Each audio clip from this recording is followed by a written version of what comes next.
에서서 8장 말씀을 가지고 역전의 하나님 기쁨을 주시다. 한 번 더 따라할까요? 역전의 하나님 기쁨을 주시다. 이러한 제목으로 하나님 말씀 나누겠습니다. 하나님의 특징 가운데 하나는 역전입니다. 그러니까 망할 것 같고 안 될 것 같은데 결국 이루어내십니다. 승리로 만드십니다. 성경의 인물들을 조금 볼까요? 노예로 끌려갔던 요셉이 애굽의 총리가 되죠. 역전이죠. 막둥이 하카톤, 목동이었던 다윗이 하나님 마음에 합한 왕이 됩니다. 역전이죠. 기생의 아들이었던 사사 입다가 그러니까 민족을 구원하는 영웅이 됩니다. 역전이죠. 포로로 끌려갔던 다니엘이 다리오 왕에게 하나님을 전합니다. 사자도 먹지 못하는 기적과 능력이 나타나죠. 역전입니다. 시골의 어부들이었던 예수님의 제자들이 하나님 나라의 12 기둥이 됩니다. 세상을 변화시킵니다. 역전이죠. 이단의 괴수였던 바울이 성경 13권의 주인공이 되고 세계 선교의 선두주자가 됩니다. 역전이죠. 무엇보다 예수님입니다. 예수님은 건축할 때 버린 돌처럼 버려진 돌이었는데 가장 중요한 돌, 모퉁이 돌과 같이 중요한 분이 되죠. 역전입니다. 십자가는 역전의 상징입니다. 예수님이 십자가에 달리기 전까지 십자가는 저주의 상징입니다. 사람들이 혐오하는 것이었습니다. 그런데 이 세상의 어떤 기호보다도 거룩하고 영광스러워서 사람들이 몸에 차에 각종 집에 걸고 또 그렇게 바라보는 대상이 된 것이 십자가입니다. 십자가는 역전의 상징입니다. 그러므로 십자가를 붙드는 인생은 역전을 믿는 사람들입니다. 사랑하는 성도님들, 역전을 믿으십시오. 로마가 교회를 박해할 때 교회는 망할 줄 알았습니다. 그런데 복음은 더욱 확산되어 갔죠.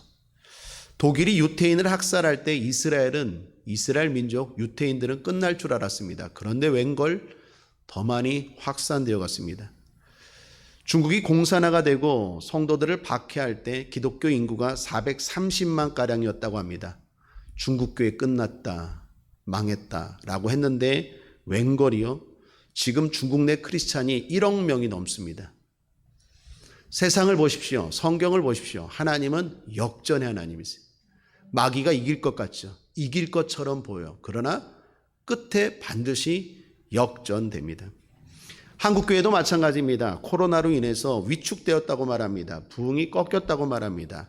모르는 소리입니다. 새로운 파도가 밀려올 것입니다. 썰물을 경험할 때 사람들은 밀물을 예상하죠. 마찬가지입니다. 한국교회 잠깐 썰물이고 이제 다시 밀물이 밀려올 것입니다. 하나님은 역전의 하나님입니다. 그러므로 지금은 준비하는 기간입니다. 역전을 기대하면서 믿음의 사람으로서 그 자리에서 하나님을 바라보고 하나님의 행하실 일들을 기대하고 역전을 바라보는 것입니다. 마치 이스라엘 백성들과 모세가 홍해바다를 바라보면서 하나님이 역전을 어떻게 행하실지 바라본 것처럼 그때 하나님이 바다를 가르신 것처럼 우리 모두가 지금 끝났다, 어렵다, 힘들다 하지만 하나님은 반드시 한국교회와 또한 우리 교회와 더 구체적으로 여러분의 인생을 역전시킬 줄 믿습니다. 역전의 하나님 꼭 믿으시는 역전의 성도들 되기를 주님의 이름으로 축복합니다. 끝나고 역전 우동 하나 하실래요? 쪼크였습니다. 오늘 본문은 성경 에스더서입니다. 에스더서도 역전의 책이라 할 수 있습니다. 아말렉 족속의 후손인 하만이 이스라엘 민족과 모르드게를 죽이려 했죠. 그리고 거의 죽임 직전까지 갔습니다. 그런데 극적으로 역전됐죠. 보이지 않지만 하나님의 섭리로 상황이 완전히 바뀌어졌습니다. 이 역전의 하나님이 지금 이스라엘을 기쁘시게 하는 장면이 오늘 우리가 함께 읽은 에스더서 8장입니다. 역전의 하나님 이스라엘을 기쁘게 하신 것처럼 역전의 하나님을 믿는 저와 여러분도 하나님이 기쁨을 주실 줄 믿습니다. 자, 그 기쁨은 어떤 성격의 기쁨일까요? 제가 좀 묵상하고 살펴볼 때 세 가지가 보여요. 첫 번째, 모든 것이 결국 성도의 것이 되는 기쁨입니다. 여러분, 죽게 되었던 모르드게가 살아나고 죽이려 했던 하만이 오히려 죽게 되었습니다. 그리고 아이러니한 것은 하만의 모든 것이 모르드게의 것이 됩니다. 2절을 보십시오. 함께 읽어볼까요? 시작. 왕이 하만에게 거둔 반지를 빼어 모르드게에게 준지라. 에스더가 모르드게로 하만의 집을 주관하게 하니라. 지금까지 새벽기도 쭉 따라오신 분들은 이 얘기가 무슨 얘기인지 금방 이해가 될 겁니다. 그런데 그렇지 않은 분들도 이해하기 쉽게 하기 위해서 제가 좀 천천히 또 반복해서 스토리를 말씀드리는 것 이해해 주시기 바랍니다. 하만의 반지가 모르드게에게 주어졌어요. 하만은 아말렉의 후손으로서 이스라엘 백성인 모르드게와 에스더를 죽이려고 했던 자입니다. 그런데 오늘 8장에서 하나님이 그걸 역전시켜 줬어요. 중요한 건 하만의 반지가 모르드게에게 주어졌는데 반지는 권력을 상징하죠. 에스더가 또한 왕에게서 받은 하만의 집을 모르드게에게 주었대요. 집은 부를 상징합니다. 하만에게 있는 힘과 부가 다 모르드게에게 주어졌어요. 한순간에 역전된 겁니다. 자, 오늘 성도, 본문을 통해서 성도에게 발견되는 첫 번째 기쁨입니다. 그거 뭡니까? 하나님은 결국 성도의 것이 되게 하십니다. 믿습니까? 잠언 13장 22절에 이런 말씀이 있습니다. 선인은 그 산업을 자자손손에게 끼쳐도 죄인의 재물은 의인을 위하여 쌓이느니라. 죄인의 재물은 의인을 위하여 쌓이느니라. 악인의 수고가 결국은 의인을 위한 것이 된다라는 것입니다. 그러므로 의인된 성도님들, 악한 자의 수고, 악한 자의 형통을 부러워하지 마십시오. 결국 우리 거 됩니다. 우리를 위해서 악한 자들이 수고하고 애쓰는 거예요. 욥기 27장 16, 17절에도 이런 말씀이 있습니다. 그가 비록 은을 티끌같이 쌓고 의복을 진흙같이 예비할지라도 그 예비한 것을 의인이 입을 것이요 그 은은 무죄자가 나눌 것이며, 악인이 힘들게 쌓은 것이 결국은 의인이 입고 의인이 나눈대요. 여러분, 세상의 사람들이 열심히 일하죠. 어쩔 때는 제가 가만히 보면 다 나를 위해서 일하는 것 같아.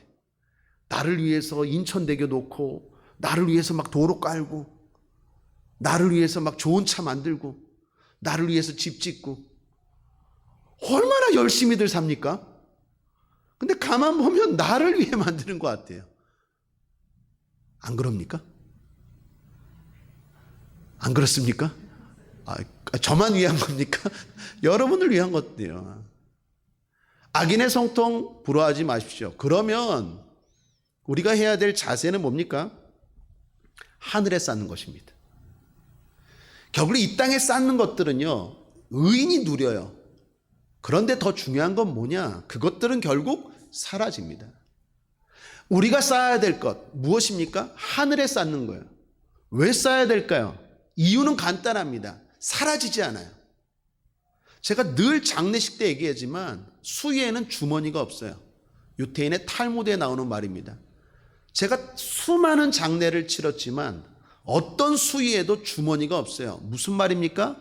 다 두고 간다니까요.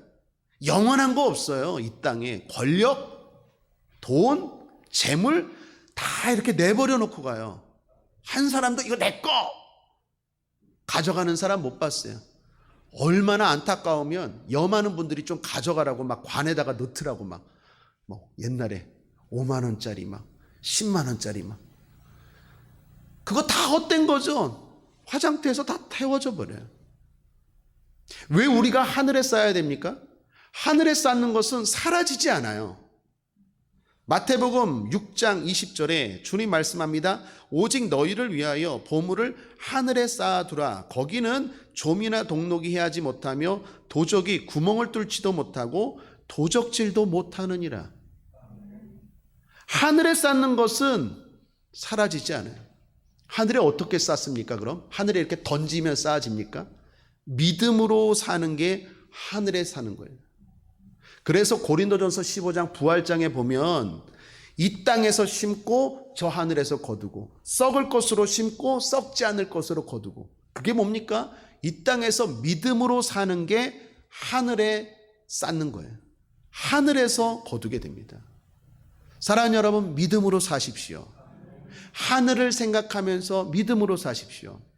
하나님을 위하여, 하나님의 나라를 위하여, 하나님의 교회를 위하여, 하나님의 뜻을 위하여 여러분이 가지고 있는 물질, 시간, 재능, 그 모든 것들을 심으십시오. 그게 다 사라지지 않고 하늘에서 거두게 돼요. 마태복음 10장 41, 42절에 말합니다. 선지자의 이름으로 선지자를 영접하는 자는 선지자의 상을 받을 것이요, 의인의 이름으로 의인을 영접하는 자는 의인의 상을 받을 것이요, 또 누구든지 제자의 이름으로 이 소자 중 하나에게 냉수 한 그릇이라도 주는 자는 내가 진실로 너에게 이르노니 그 사람이 결단코 상을 잃지 아니하리라 하시니라. 다 상이라니까요. 상이 되게 해야 돼요. 이 땅의 모든 것들 하나님이 우리가 누리게 하십니다. 우리는 뭐 해야 될까요? 지혜는 뭡니까? 하늘에 쌓는 거예요. 하늘에 아름답게. 영종도에 요즘 보니까 예쁜 카페들이 많더라고요. 그 카페들을 지으려고 얼마나 수고하고 애쓰는지 몰라요. 나를 위해서. 여러분 비웃으십니까? 얼마나 그걸 그냥 내가 간다고 그냥 아름답게 꾸며놓는지 몰라요. 열로 와주세요. 우리 집으로 와주세요. 제가 그 영종 제빵소 우리 집사님 때문에 전도하려고 거기 종종 가거든요. 그 이제 신앙이 좀 실족돼서 내가 일으켜 주려고. 얼마나 새벽부터 그냥 열심히 준비해서 내가 온다고 그냥 빵 준비하고 막. 그렇다고 나에게 공짜로 준다는 얘기가 아니에요. 무슨 말입니까? 누리길 바랍니다. 누리시라니까요. 저는 너무 안타까워요. 그거 평생 일하고 죽어라고 돈 벌고 나중에 써보지도 못하고 꽤 뭐 하는 거예요, 인생이. 전도서에 보면 가장 지혜로운 게 누리는 축복이에요. 여러분 주변을 보십시오. 누리지 못하는 사람 많습니다. 그 죽어라고 일을 해요. 그 일 중독 있죠, 워크홀릭. 그냥 조금 이렇게 손을 놓는 걸 못해. 자기 관리가 안 돼. 그렇고 막 일에 이게 나를 위한 일인지 일을 위한 난지 거기에 막 죽어라고 일해. 그런 사람들 많지 않습니까? 믿는 사람들은 뭐 해야 돼요? 가면서 아이고 누리면 돼. 나를 위해서 오늘도 빵 만들구나. 카페 만들었네. 오늘도 도로 닦네. 뭐 하네. 죽어라고 일해요. 하나님이 욕심만 부리지 않으면 여러분이 누릴 것 충분히 채워주실 줄 믿습니다. 그 시간에 지혜로운 사람은 뭐 해야 될까요? 하늘에 쌓는 거예요. 하늘에. 사랑하는 여러분, 오늘도 믿음으로 하늘에 많이 쌓아두는 저와 여러분 되길 바랍니다. 하만의 모든 악한 것이 결국에 모르게 돼버려요. 두 번째 발견하는 기쁨은 잠시의 근심과 영원한 기쁨입니다. 여러분 성도에게도 고난과 아픔이라는 근심이 있습니다. 아니 어쩌면 더욱 근심된 일이 많이 있습니다. 그런데 사실 그 근심, 그 고난과 아픔은 연단입니다. 연단으로 생각하면 거의 맞아요. 한번 신앙 고백할까요? 나에게 고난은 연단입니다. 연단이라고 생각하고 받아들이고 살면 거의 100% 맞아요. 성도에게 있는 고난은요, 연단입니다. 정금대라고 하나님이 허락하신 고난, 연단입니다. 더욱이 그 연단이, 그 근심이요, 생각보다 짧아요. 믿음으로만 살면. 오늘 이스라엘의 위기를 한번 생각해 봅시다. 여러분, 이스라엘에게도 근심이 찾아왔죠. 위기가, 고난이 찾아왔습니다. 앞서 말씀드린 것처럼 하만이 이스라엘 민족, 모르드게와 이스라엘 민족을 죽이려 한 거예요. 그래서 왕을 포섭하여서 이스라엘 민족을 멸절시키는 조서를 받아내요. 왕의 힘을 이용한 거죠. 왕이 조서를 발표해서 이스라엘 민족을 다 죽인다는 그 말도 안 되는 조서를 발표하게 하만이라는 신하가 아주 간교한 계략을 세워요. 자, 그때가 언제입니까? 자, 이제부터 조금 눈여겨보셔야 돼요. 숫자가 나오니까 1월 13일인데 3장 12절에 보면 정월 13일에 왕의 서기관이 소집되어 하만의 명을 따라 왕의 대신과 각도 방백과 각 민족의 관원에게 아수에로 왕의 이름으로 조서를 쓰되 곧 각 도의 문자와 각 민족의 방언대로 쓰고 왕의 반지로 인치니라. 정월 13일, 1월 13일에 왕이 조서를 발표해요. 이스라엘을 멸절시켜라. 이스라엘 민족을 다 죽여라. 언제? 그 날짜가 나오는데 그때가 12월 13일이에요. 11개월. 조서를 발표한 지 11개월 뒤에요. 3장 13절. 여러분들이 다 성경을 보고 계시니까 함께 한번 읽어볼까요? 그럼 시작. 이에 그 조서를 역졸에게 붙여 왕의 각 도에 보내니 12월 곧 아달월 13일 하루 동안에 모든 유다인을 노소나 어린아이나 부녀를 물어나고 죽이고 도륙하고 진멸하고 또 그 재산을 탈취하라 하였고. 자, 하만이라는 사람이 마치 독일의 히틀러처럼 유대인들이 너무 싫어서 박해하고 죽이려고 했던 그 히틀러처럼 이 하만이라는 사람이 모르드게만 미워한 게 아니라 모르드게와 이스라엘 민족을 미워했어요. 그래서 왕의 마음을 얻어 왕으로 하여금 조서, 이스라엘 멸절시키는 조서를 1월 13일에 받아냈어요. 왕이 뭐라고 말합니까? 12월 13일 날 다 죽여라 라고 말했습니다.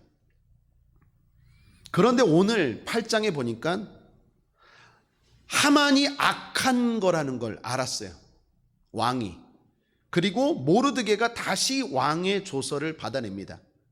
그 조서는 처음 조서에 덧붙인 거예요. 사실 왕이 한번 도장을 찍고 조서를 발표하면 취소할 수가 없어요. 그대로 시행되어야 합니다. 아무리 왕일지라도 자신이 말한 것에 대해서 어인을 찍고 조서를 내린 이상 번복할 수가 없어요. 오늘 8장 8절을 보시면 이렇게 말하죠.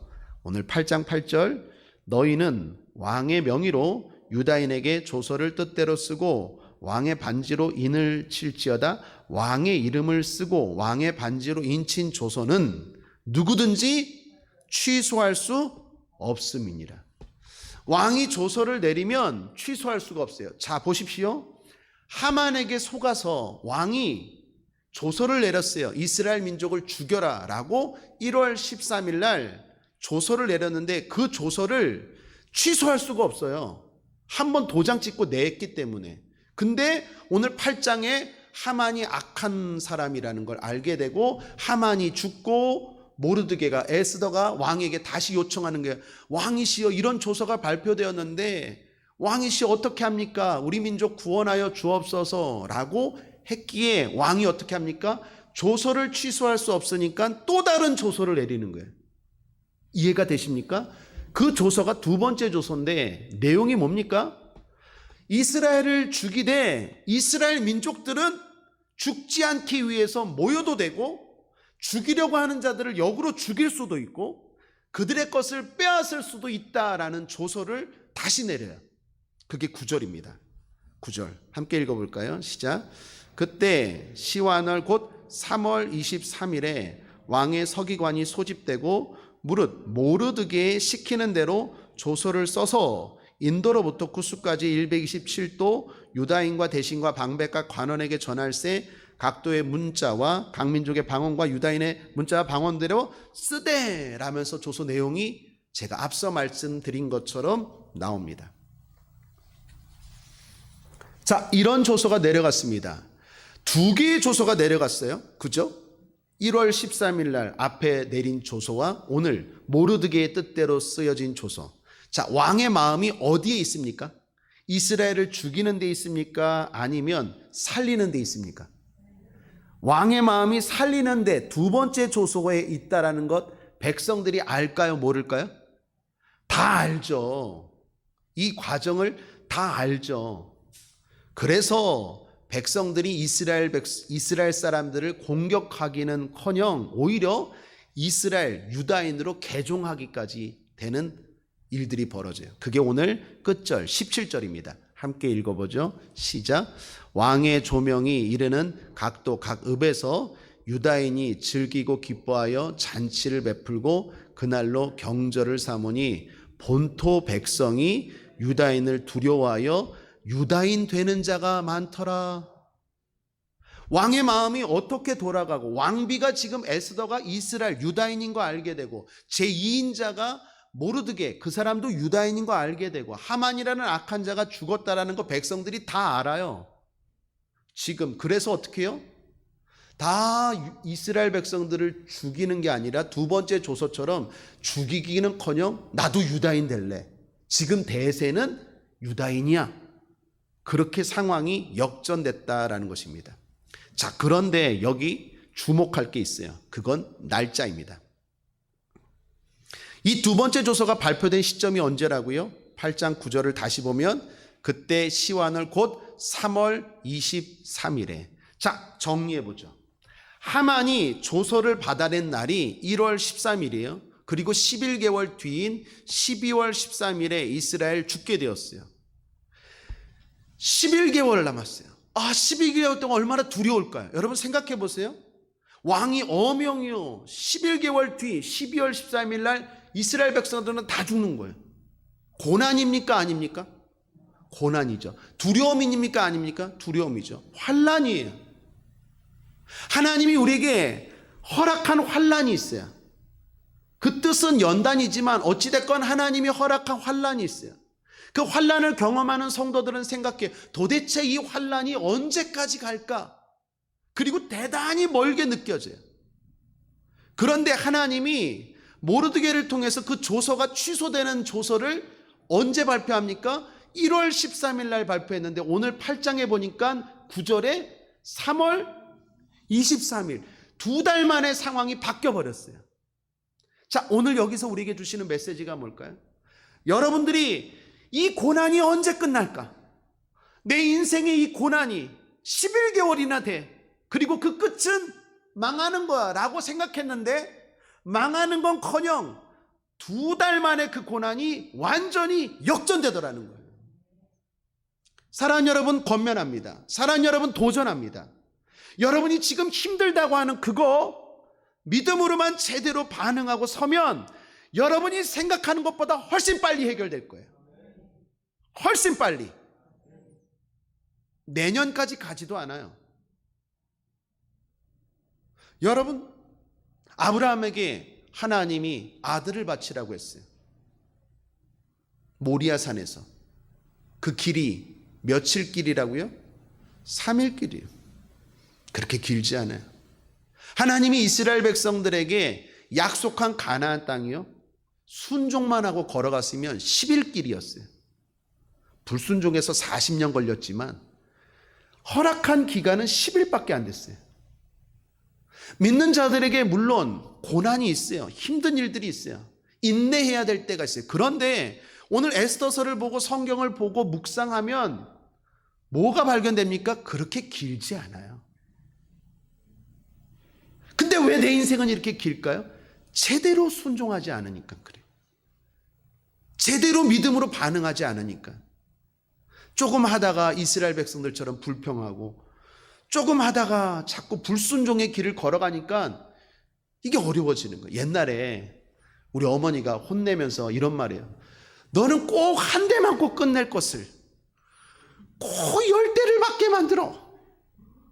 난 그 말이 뭔 말인지 몰랐어요. 애들을 길러보니까 그게 알아요. 간단하게 끝날 것을 길고 복잡하게 간다니까요. 그냥 한번 딱 잘못했습니다 하고 딱 있으면 되는데 자꾸 대들고 토시 달고 도망가고 그러니까 이게 부모님을 화나게 하니까 더 길어지더라고요.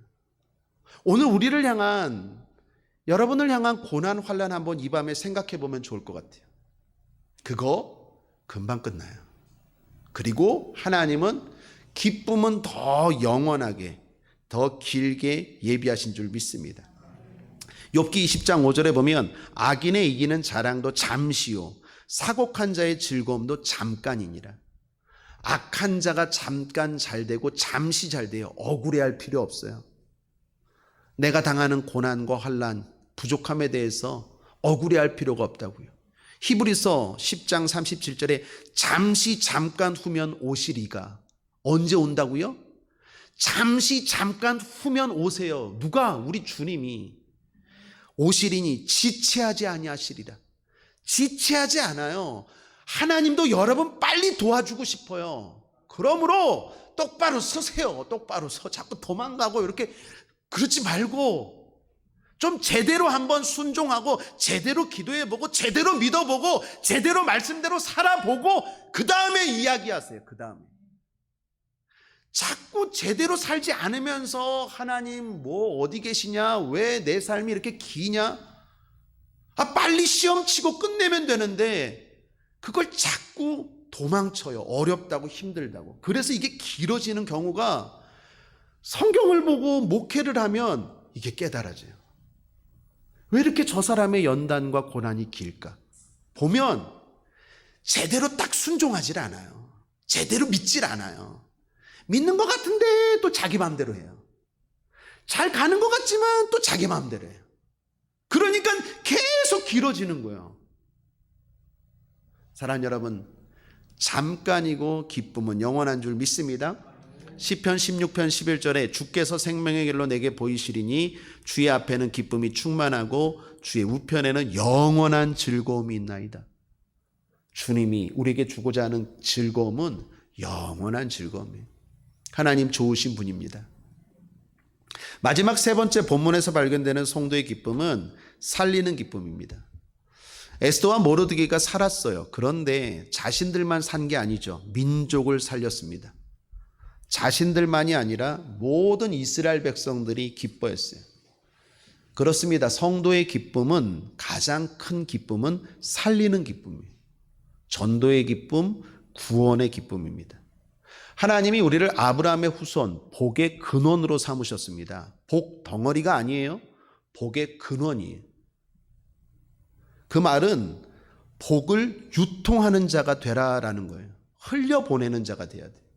복 중에 복이 뭡니까? 복음이죠. 그래서 전도가 가장 큰 복이요, 성도에게 가장 큰 기쁨입니다. 다니엘서 12장 3절에 많은 사람을 옳은 대로 전도한 자는 별과 같이 영원토록 빛나리라 말씀하시죠. 사랑하는 여러분, 구원의 감격, 전도의 감동을 잃지 않는 저와 여러분 되길 바랍니다. 함께 누릴 때 진짜 기쁜 거죠. 나만 누릴 때 그 기쁨이 아니라. 누가복음 15장에 보면 예수님이 집 나간 탕자 이야기를 하십니다. 아버지의 집을 나간 둘째 아들이 허랑방탕하게 살았죠. 모든 것을 다 잃어버리고 다시 집으로 돌아옵니다. 아버지가 너무 기뻤어요. 그래서 신발도 신지 않고 달려가서 맞이합니다. 그 아들에게 입을 맞추고 반지를 끼우고 새 옷을 입히고 송아지를 잡아 잔치를 열었어요. 그런데 여러분 알다시피 기뻐하는 아버지와 달리 큰아들, 큰형은 기뻐하지 않아요. 오히려 불평합니다. 예수님이 이 이야기에서 무엇을 말하고 싶을까요? 큰아들의 반응이에요. 잃어버린 영혼이 돌아왔지만 기뻐하지 않는 큰아들, 구원의 감격을 잃어버린 이 아들도 탕자라는 거예요. 세상에는 두 종류의 탕자가 있어요. 진짜 세상으로 나간 탕자가 있고, 또 하나는 교회 안에 구원의 감격을 잃어버린 탕자, 전도의 영광과 기쁨을 잃어버린 탕자. 그런 의미에서 저와 여러분 구원의 감격, 전도의 감동을 잃지 않게 되기를 주님의 이름으로 축원합니다. 살리는 기쁨 회복합시다. 유지합시다. 에스더와 모르드게처럼 이웃을 살리고 민족을 복음으로 살리는 저와 여러분 되기를 바랍니다. 자, 이것이 본문을 통해서 발견되는 기쁨입니다. 역전의 하나님, 성도에게 이런 기쁨, 저와 여러분에게 이런 기쁨을 주실 줄 믿습니다. 자, 이제 중요한 적용입니다. 어떻게 살아야 될까요? 하나님이, 역전의 하나님이 이런 기쁨 우리에게 주실 텐데 어떻게 살아야 될까요? 자, 에스더와 모르드게를 통해서 두 가지 적용하고 권면드립니다. 첫 번째, 믿음의 소수가 되는 것을 두려워하지 마십시오. 한번 따라하겠습니다. 믿음의 소수가 되는 것 두렵지 않다. 여러분, 항상 보면 악은 다수예요. 선은 소수입니다. 왜 그럴까요? 세상이 항상 그래요. 악한 곳은 항상 다수라고 생각하면 돼요. 진리는, 선은, 하나님의 뜻은 항상 소수예요. 왜 그럴까요? 그만큼 악이 쉽고 좋고 편하기 때문이에요.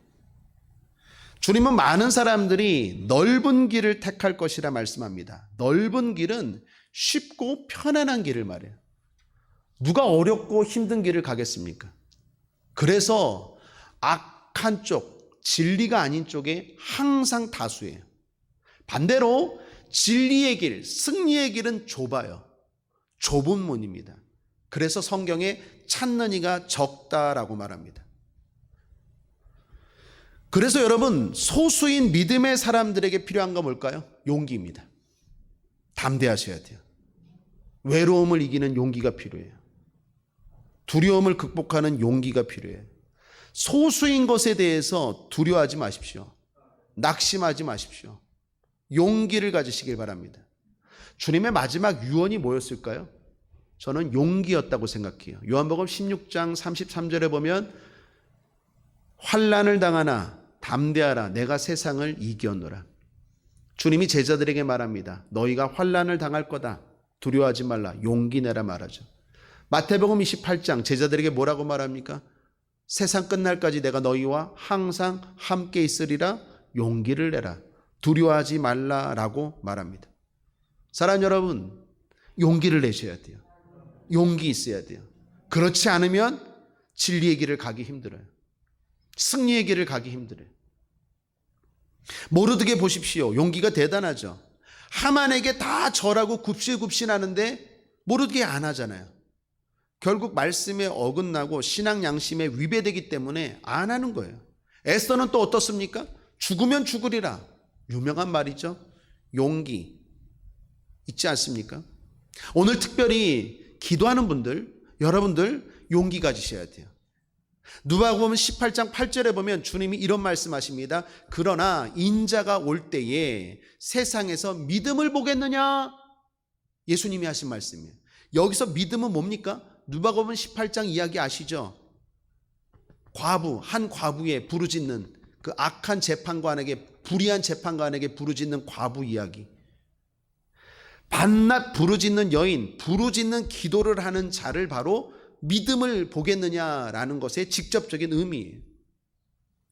바로 지금 저와 여러분을 말합니다. 제가 예언컨대 부르짖는 기도, 구체적으로 말하면 철야 기도하는 사람들이 갈수록 줄어들 거예요. 이건 제 이야기가 아니라 예수님의 이야기. 부르짖는 기도, 하나님을 간절히 찾는 사람들, 특별히 한국교회에서는 이 철야 기도, 금요 철야 기도가 갈수록 사람들이 적어질 거예요. 예수님이 하신 예언이에요. 그리고 제가 봐도 그래요. 갈수록 줄어들어요. 그래서 뭐가 필요합니까? 용기가 필요해요. 주님이 말합니다. 내가 믿음을 보겠느냐? 그때 믿음이라는 것은 부르짖는 기도하는 자들이에요.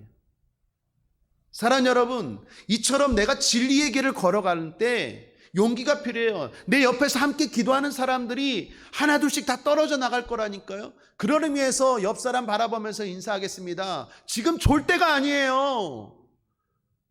옆 사람 바라보면서 인사하라니까요. 시작. 지금 졸 때가 아니에요. 지금 졸 때가 아니에요. 세상으로 나아가지 마십시오. 그런데 좋든 싫든 세상으로 나아갈 거예요. 더 적어질 거예요. 더 적어질 거예요. 용기가 필요해요. 믿음의 소수이기 때문에, 진리의 길을 거는 자가 소수이기 때문에 용기가 필요해요. 에스더는 소수였어요. 모르드게는 소수였어요. 하만과 그 세력들이 훨씬 컸어요. 그러나 상황은 역전돼요. 끝까지 용기를 가지고 부르짖고 그 자리를 지키는 저 여러분 되기를 주님의 이름으로 축원드립니다. 끝으로 하나 더, 있는 자리에서 믿음으로 사십시오. 사람들은 하나님을 위해서 더 큰 자리를 생각합니다. 그리고 그것을 요구합니다. 그 자리가 없어서 하나님께 영광을 못 올린다고 생각해요. 또는 영광을 드려도 작게 드린다고 생각합니다. 그런데 성경을 보면 하나님의 관심은 자리에 있지 않아요. 자리보다 뭐에 있을까요? 자세에 있습니다. 한번 따라할까요? 자리보다 자세입니다. 주님이 마지막 때 평가하시는 장면이 마태복음 25장에 보면 사람들을 뭐라고 평가합니까? 착하고 충성된 종아, 반대는 악하고 게으른 종아라고 말하죠. 즉 자리가 아니라 자세, 상태를 말해요. 어떤 자리이든지 상관없이 착하고 충성되게 살았으면 칭찬입니다. 반대로 어떤 자리이든지 악하고 게으르게 살았으면 책망입니다. 그래서 우리가 집중해야 되는 것은 자꾸 자리가 아니에요. 하나님 나를 큰 자리, 높은 자리에 해갖고 하나님께 영광을 돌리게 하여 주옵소서라고 말하는데 그거 잘못된 거예요. 내가 있는 그 자리에서도 얼마든지 영광 돌릴 수 있어요. 그건 내 욕심이 담긴 거예요. 그리고 사실 자리는 하나님의 소관이에요. 여러분 단편적으로 생각해 보십시오. 다윗은 목동의 자리에서 골리앗을 물리치고 하나님께 큰 영광 돌렸어요. 근데 더 높은 자리, 왕의 자리에서는 그 충성스러운 부하 우리아를 죽이고 그 아내 밧세바를 빼앗고 살인죄 간음죄 졌어요. 오히려 높은 자리 올라가서 더 하나님의 영광을 가렸다니까요. 자리가 문제가 아니에요. 에스더는 에스더의 자리에서, 모르드게는 모르드게의 자리에서, 에스더는 왕비가 되기 전부터 믿음으로 살았고 충성했어요.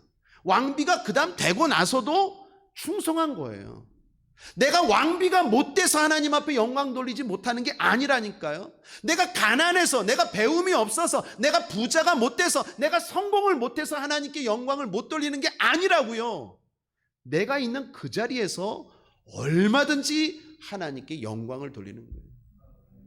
하나님의 영광이라는 포장하에 여러분의 야망과 욕망을 숨기지 마십시오. 하나님은 오히려 있는 그 자리에서 내가 믿음으로 살면 얼마든지 영광 받으세요. 모르드게는요, 제2인자가 되기 전에 대궐 문에 앉았다라고 말합니다. 대궐 문에 앉았다라는 성경 표현은 작은 관직을 했다라는 뜻이에요. 작은 공무원이었지만 모르드게는 어떻게 해요? 거기서 신앙 양심상 믿음으로 자기가 하는 거 성실하게 하다가 왕을 죽이려는 두 사람의 모함을 듣게 되고 그 모함을 왕에게 이야기하고 그러면서 그 자리가 높아진 거예요. 모르드게는요, 자리에 그렇게 관심 있지 않았어요. 에서도 마찬가지예요. 하나님이 그 자리는 높이세요. 성경의 인물 우리 대표적으로 요셉을 보십시오. 요셉의 특징이 뭡니까?